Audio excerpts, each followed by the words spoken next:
ان اللہ و ملائکتہ یصلون علی النبی یا ایہا الذین آمنوا صلوا علیہ وسلموا تسلیما صلاۃ و سلام علیک یا رسول اللہ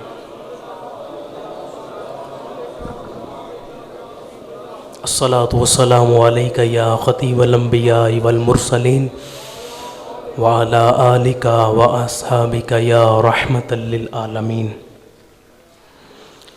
نوری محفل پہ چادر تنی نور کی، نور پھیلا ہوا آج کی رات ہے، چاندنی میں ہیں ڈوبے ہوئے دو جہاں، کون جلوہ نما آج کی رات ہے۔ اس طرف نور ہے اس طرف نور ہے، سارا عالم مسرت سے معمور ہے، جس کو دیکھو وہی آج مسرور ہے، مہک اٹھی فضا آج کی رات ہے۔ مومنو آج گنجے سخا لوٹ لو، لوٹ لو اے مریضو شفا لوٹ لو، میرے آقا کا دامن مصطفیٰ لوٹ لو، مانگنے کا مزہ آج کی رات ہے۔ آج کی رات بڑی برکتوں والی رات، شانوں والی رات ہے، کچھ حاصل کرنے والی رات ہے، لیکن یاد رکھیں حاصل انہی کو ہوگا جو کچھ حاصل کرنے کے لیے دستے طلب بڑھائے بیٹھیں گے، جو کچھ حاصل کرنے کے لیے بیٹھے ہوں گے، چاہے مسجد میں ہوں چاہے گھر میں، تنہائی میں بیٹھ کے اللہ سے دستے طلب بڑھا کر عرض کر رہے ہوں، عطا انہی کو ہی ہوگا۔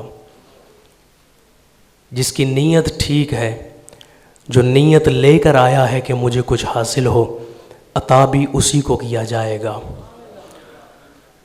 جے رب ناتیاں توتیاں ملدا، تاں ملدا مچھیاں ڈڈواں ہو، جے رب راتی جگیاں ملدا، تاں ملدا کال کڑچیاں ہو، جے رب لمیاں والاں ملدا، تاں ملدا بھیڑاں سسیاں ہو، رب انہاں نوں ملدا باہو، نیتاں جنہاں دیاں سچیاں ہو۔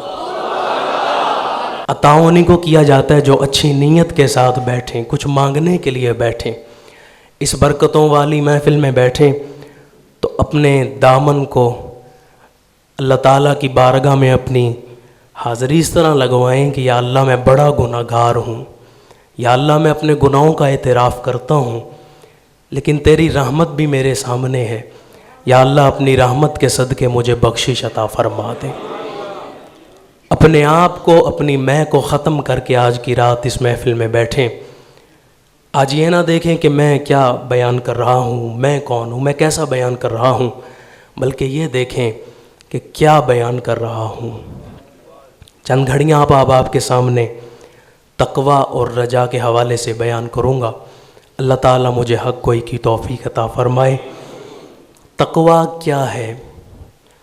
تقویٰ یہ ہے کہ اللہ تعالیٰ سے ڈر کر کسی کام کو چھوڑ دینا، گناہوں سے پیچھے ہٹ جانا، گناہوں کو چھوڑ دینا اللہ کے خوف کی وجہ سے، یہ تقویٰ کہلاتا ہے۔ قرآن مجید میں اللہ تعالیٰ نے تقریباً 55 مرتبہ مختلف مقامات پر مختلف الفاظوں لفظوں کے ساتھ اللہ تعالیٰ نے تقویٰ اختیار کرنے کا حکم دیا ہے۔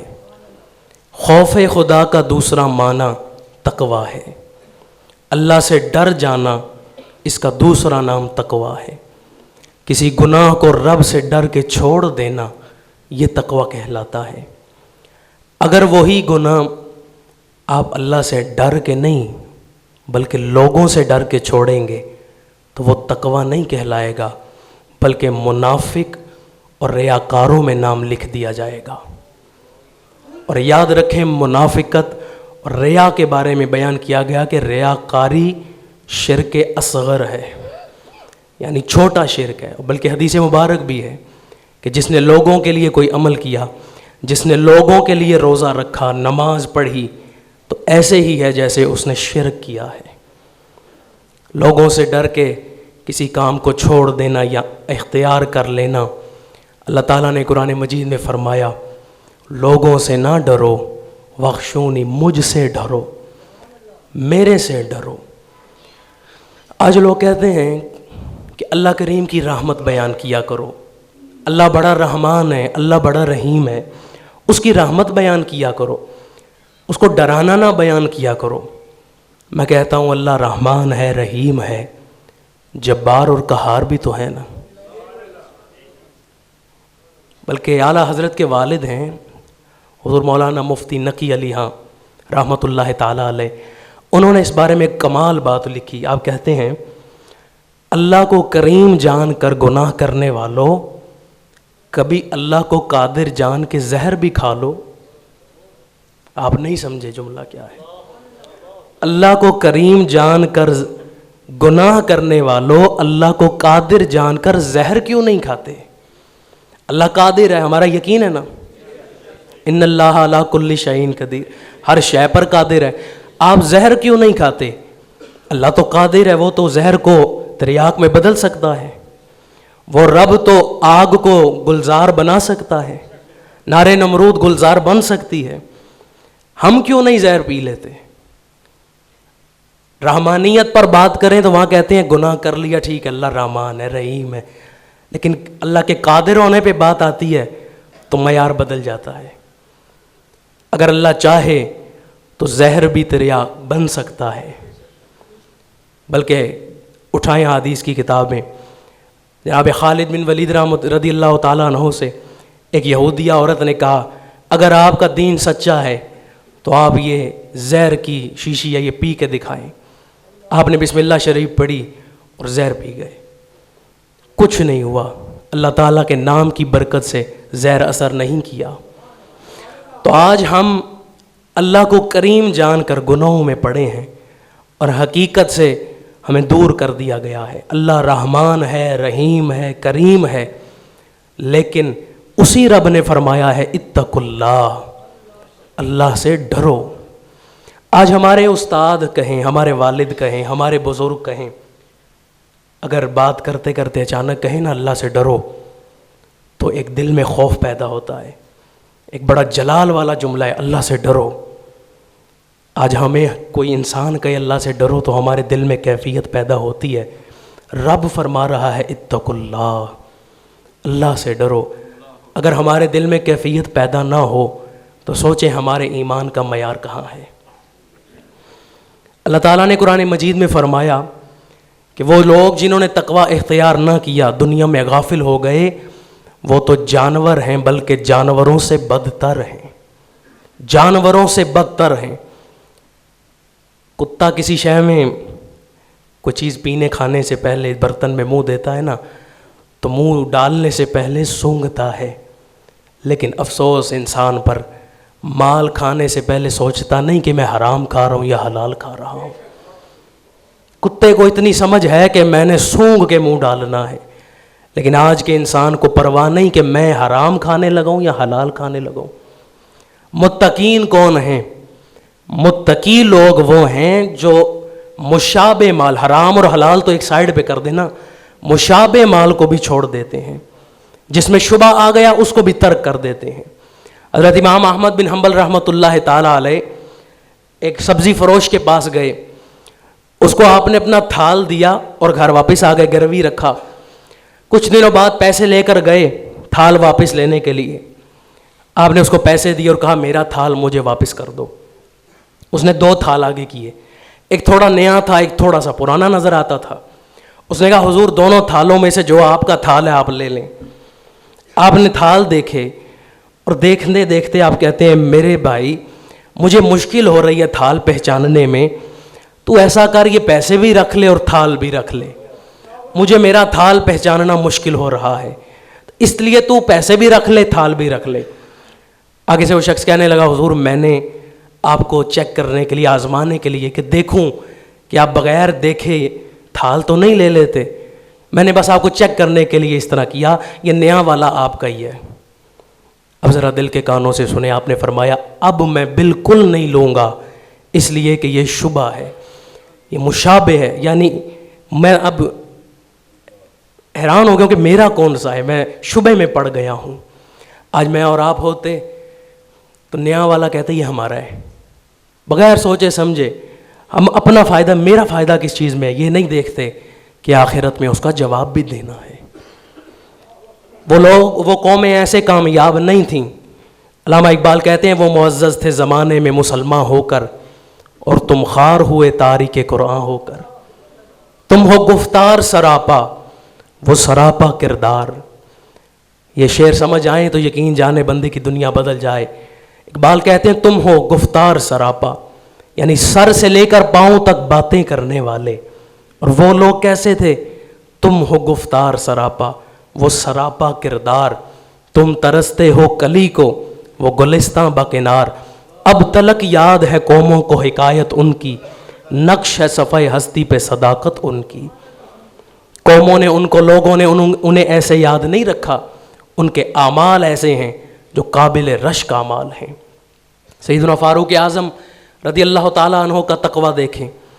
آپ اپنے گھر گئے، گھر میں داخل ہوئے تو کستوری کی خوشبو آ رہی ہے.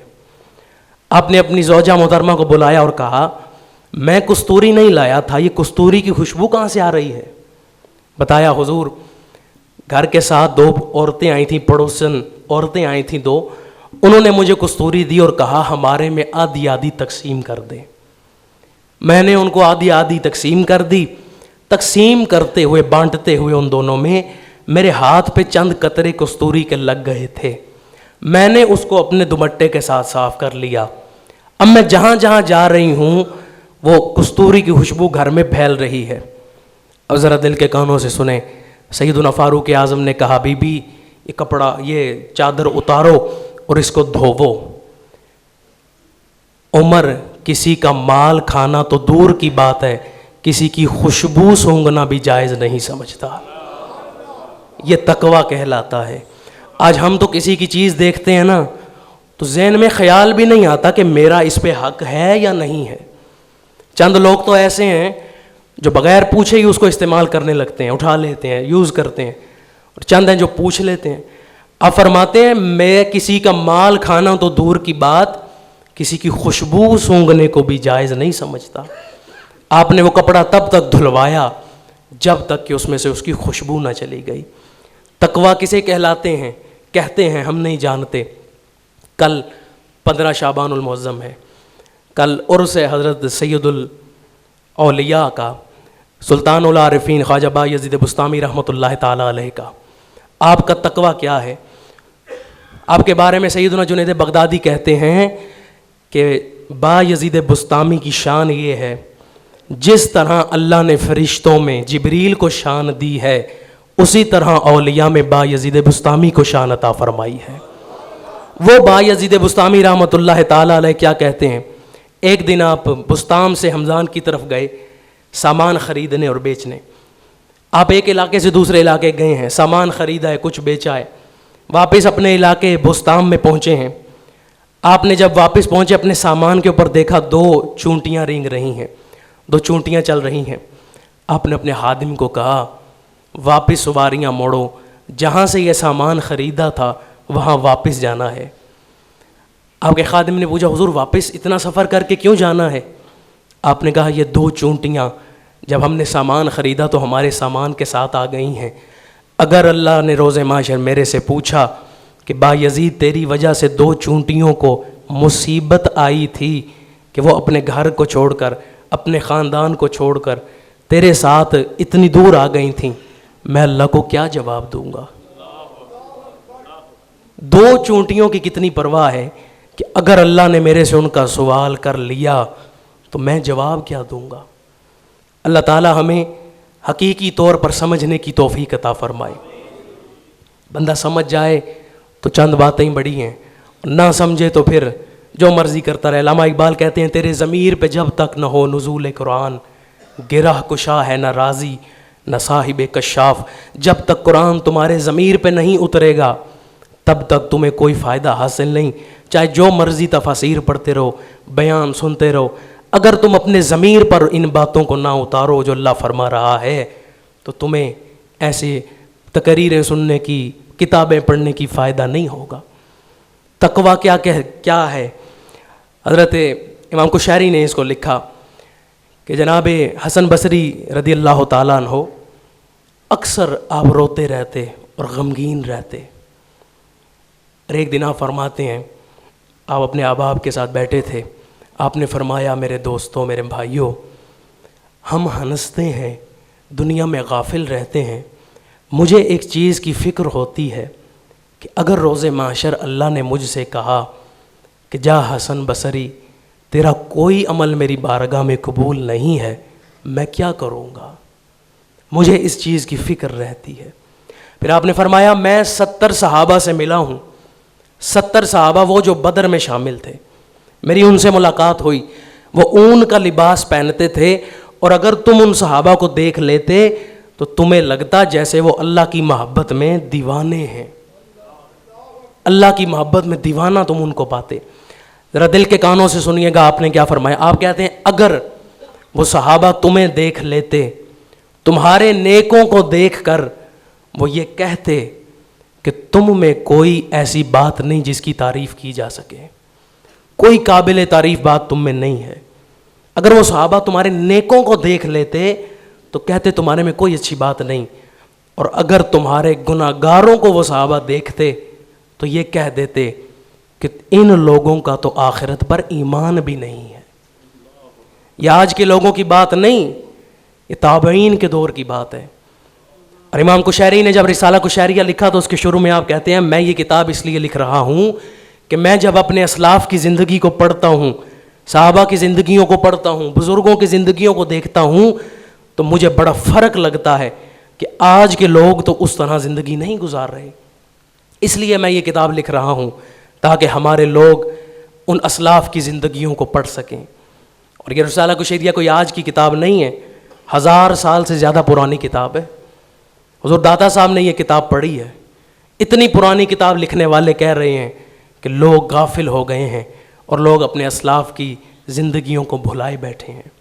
میں کہتا ہوں اگر رسالہ کشیریہ لکھنے والے امام کشیری اگر ہمیں دیکھ لیتے تو کیا کچھ کہتے، ہمارے جو حالات چل رہے ہیں اگر ہمیں دیکھ لیتے تو پھر وہ کیا کہتے۔ اللہ تعالیٰ ہی ہمارے حال پر رحم فرمائے، اللہ تعالیٰ ہمیں تقویٰ کی دولت عطا فرمائے۔ امام شبلی رحمۃ اللہ تعالیٰ علیہ، کسی نے آپ سے پوچھا حضور یہ سورج جو ہے یہ غروب ہونے کے وقت زرد کیوں پڑ جاتا ہے؟ آپ نے کہا اس لیے کہ یہ کمال سے معزول کیا جاتا ہے، عروج سے زوال آ جاتا ہے، اس لیے یہ زرد پڑ جاتا ہے۔ اللہ کے خوف سے یہ زردی میں آ جاتا ہے کہ کوئی پتہ نہیں کل بے نیاز ذات مجھے عروج دے یا نہ دے، اس لیے اس پہ زردی آ جاتی ہے۔ پھر آپ نے فرمایا اے انسان تو بھی اپنی زندگی میں اللہ کے خوف سے زردی لے آ، انشاءاللہ جب روز محشر آئے گا، حشر کے میدان میں تو آئے گا، جس طرح سورج اگلے دن آب و تاب کے ساتھ چمکتا ہوا نکلتا آتا ہے، اس طرح روز محشر تو بھی جب اٹھے گا تو چمکتا ہوا آئے گا۔ زندگی گزاریں تو اللہ کے خوف سے زردی میں گزاریں، جب تم روز محشر اٹھو گے تو چمکتے ہوئے اٹھو گے۔ میں نے اب تک آپ کے سامنے تقویٰ کے حوالے سے چند گزارشات پیش کی ہیں اور واقعات بیان کیے ہیں بزرگوں کے۔ میں نے بیان کرنا تھا تقویٰ کیا ہے اور رجا کیا ہے، خوف کیا ہے اور امید کیا ہے۔ اللہ کے رسول صلی اللہ علیہ وآلہ وسلم نے فرمایا، حدیث پاک ہے، ایمان خوف اور امید کے درمیان ہے، یعنی ایک مومن کو خوف بھی ہونا چاہیے اور امید بھی ہونی چاہیے۔ رجا کو امید کہتے ہیں۔ امام غزالی رحمۃ اللہ تعالیٰ علیہ کہتے ہیں کہ خوف اور امید دونوں پر ہیں جو ایک انسان کو مقام محمود کی منزلیں طے کرواتے ہیں۔ اور رسالہ کشیریہ میں امام کشیری کہتے ہیں، بڑی اچھی مثال سے آپ نے سمجھایا، امام کشیری کہتے ہیں کہ رجا اور تقویٰ، خوف اور امید، یہ دونوں پرندے کے دو پر ہیں۔ اگر پرندہ ایک پر سے اڑے تو اڑ سکتا ہے؟ ایک پر سے پرندہ اڑ سکتا ہے؟ نہیں اڑ سکتا۔ آپ کہتے ہیں پرندے کے دونوں پر ہوں تو پرندہ صحیح اڑ سکتا ہے۔ اسی طرح بندہ مومن اگر تقویٰ کو، خوف کو اور امید کو یکساں زندگی میں چلائے گا تو وہ کامیابی حاصل کرے گا۔ اگر کسی نے زیادہ خوف کی وجہ سے مایوسی اختیار کر لی تو وہ بلکہ مایوس ہو کے اللہ تعالیٰ سے مایوسی کی طرف چلا جائے گا۔ اور اگر کسی نے امید کی وجہ سے، زیادہ امید کی وجہ سے نیکیوں کو چھوڑ دیا تو وہ بھی گمراہی کی طرف چلا جائے گا۔ حضرت مولا علی کرم اللہ تعالی وجہہ الکریم کے دور میں ایک شخص اپنے گناہوں کی وجہ سے بڑا مایوس ہو گیا، مایوسی کے عالم میں چلا گیا۔ مولا علی کرم اللہ تعالی وجہہ الکریم نے فرمایا کہ تیرے گناہ سے بڑا جرم تیری نا امیدی ہے۔ جو تو نا امید ہو گیا نا، مایوس ہو گیا، یہ تیرے گناہوں سے بڑا گناہ ہے، اس لیے مایوسی نہیں ہونی چاہیے۔ اللہ کریم نے فرمایا لا تقنطوا، اللہ کی رحمت سے نا امید نہ ہو، مایوس نہ ہو۔ اللہ بڑا رحمان ہے، اللہ بڑا رحیم ہے، وہ بخشنے پہ آئے تو بڑے بڑے گناہگاروں کو بخش دیتا ہے، اور حساب لینے پہ آئے تو بڑے بڑے زاہد اور عابد بھی پھنس جاتے ہیں۔ عدل کریں تے تھر تھر کمبن، اچیاں شانہ والے، فضل کریں تے بخشے جاون، میں ورگے منہ کالے۔ حضرت سفیان ثوری رحمۃ اللہ تعالی علیہ کے دور میں ایک شرابی تھا، علاقے میں بڑا مشہور تھا کہ یہ شراب پیتا ہے اور دنیا دار ہے، غافل آدمی ہے، آپ کے ہمسائے میں رہتا تھا۔ اس کا وصال ہو گیا۔ آپ فرماتے ہیں کہ اس کا وصال ہوا، میں اس کے جنازے میں شامل نہیں ہوا، میں آرام کر رہا تھا، خواب میں آواز آئی کہ سفیان ثوری اگر اپنی بھلائی چاہتے ہو تو اس شرابی کی قبر پہ جاؤ اور حاضری دے کے آؤ۔ آپ کہتے ہیں میں حیران ہوا کہ بندہ شرابی تھا اور خواب میں حکم یہ کہ جاؤ اس کی قبر پہ حاضری دے کے آؤ۔ کہتے ہیں میں جلدی جلدی اٹھا، دوڑتا اس کی قبر پہ گیا، لوگوں سے حال پوچھا کہ اس کا کیا حال ہوا، کس طرح موت آئی۔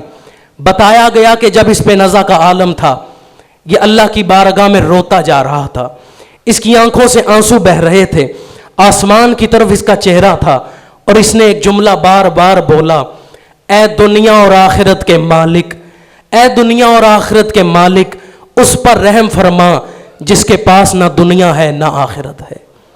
اے دنیا اور آخرت کے مالک، اس پر رحم فرما جس کے پاس نہ دنیا ہے نہ آخرت ہے۔ علامہ جب یہ واقعہ بیان کرتے سفیان ثوری رحمۃ اللہ تعالی علیہ تو آپ کی آنکھوں سے اشکوں کی برسات لگ جاتی۔ آپ کہتے وہ جو کل تک شرابی تھا اللہ نے اس کو اپنا محبوب بندہ بنا لیا۔ کتنا رحمان ہے وہ رب، کتنا رحیم ہے وہ رب۔ دو آنسوؤں کی وجہ سے، دو جملے کسی نے کیا معافی کے مانگ لیے، کل تک شرابی بندے کو اللہ نے اپنا محبوب بنا لیا۔ آئے آج اس برکتوں والی، رحمتوں والی، اس نور والی رات میں اللہ کی بارگاہ سے اپنے اعمال کو پیش کرتے ہوئے، توبہ کے طلبگار بنتے ہوئے اللہ کی بارگاہ میں دستے طلب بڑھا کر ہم بھی دعا کرتے ہیں، اے اللہ ہمارے پاس نہ دنیا ہے، اے اللہ نہ ہمارے پاس آخرت ہے، بس تیری رحمت ہے، رحمت کی امید ہے، اے اللہ ہم پر بھی کرم کے دروازے کھول دے۔ عدل کریں تے تھر تھر کمبن، اچیاں شانہ والے، فضل کریں تے بخشے جاون، میں ورگے مکالے۔ فضل تیرے دی آس کریمہ، فضل تیرے دی آس کریمہ، ہور غرور نہ کوئی، صدقہ پاک نبی دا بخش دے جو خطا ہوئی۔ اللہ کریم ہمارے تمام گناہوں کو معاف فرما دے، اور اللہ تعالیٰ سے دعا ہے اللہ تعالیٰ ہمیں ان میں شامل فرما دے جن کو آج اللہ نے بخشش عطا فرما دی ہے، جن کو بخشش کی نوید سنا دی گئی، اللہ تعالیٰ ہمیں بھی ان میں شامل فرما دے۔ آج کی رات توبہ، اللہ تعالیٰ ہمیں شب توبہ میں توبہ کرنے کی توفیق عطا فرمائے۔ توبہ کیا ہے؟ توبہ آنکھوں کی سیاہی سے، آنسوؤں کی سیاہی سے، نہ کرنے کے قلم کو مضبوطی سے تھام کر، دل کی تختی پر لکھ کر اللہ کی بارگاہ میں بھیجی گئی درخواست کو توبہ کہتے ہیں۔ توبہ کس کو کہتے ہیں؟ آنکھوں کی سیاہی سے، دل کے قلم پر، دل کی تختی پر لکھ کر، آئندہ گناہ نہ کرنے کے قلم کو مضبوطی سے تھام کر اللہ کی بارگاہ میں جو درخواست کی جاتی ہے اسے توبہ کہتے ہیں۔ اللہ کی بارگاہ میں توبہ کرنے کی رات ہے۔ اللہ تعالی ہمیں سچی توبہ کرنے کی توفیق عطا فرمائے۔ رب تعالیٰ سے دعا ہے اللہ تعالیٰ ہمیں ایسا بنا دے جیسا وہ ہمیں چاہتا ہے کہ ہم بن جائیں۔ نوا پیرا ہو اے بلبل کہ ہو تیرے ترنم سے، کبوتر کے تنے نازک میں شاہین کا جگر پیدا، تڑپنے بھڑکنے کی توفیق دے، دل مرتضیٰ سوز صدیق دے، جگر سے وہی تیر پھر پار کر، تمنا کو سینوں میں بیدار کر، وما علینا الا البلاغ.